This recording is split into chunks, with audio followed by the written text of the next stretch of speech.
Allaqachon ko'pchilikni ko'nglidan joy olgan padushka shirinlikni sizlar bilan birgalikda tayyorlaymiz. Birinchi ishimiz bismillah deb un bilan sariyog'ni kroshka qilib olamiz. So'ngra 2 dona tuxum sarig'i, smetana, tabga ko'ra tuz, vanilin razrixlitr qo'shib yaxshilab xamir qorib olamiz. Tayyor xamirimizni xohlasak ustini yopib chetga olib qo'yamiz, xohlasak xolodilnikka qo'yamiz. Ikkalasining ham mazasi o'zgacha chiqadi. Bu orada biz tuxum oqlarimiz bilan shakardan bizi tayyorlab olamiz. Xamirimizni xuddi videoda ko'rsatilgandek qilib kichkina zuvolachalarga bo'lib olamiz.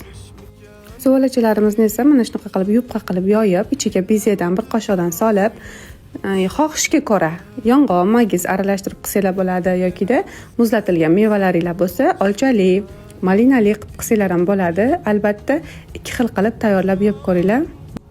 Pishgan padushkalarimizni xohlasanglar saxarning pudra sepsanglar bo'ladi, xohlasanglar menga o'xshab molokoga botirib olib, ustini xohishga ko'ra bezatsanglar bo'ladi.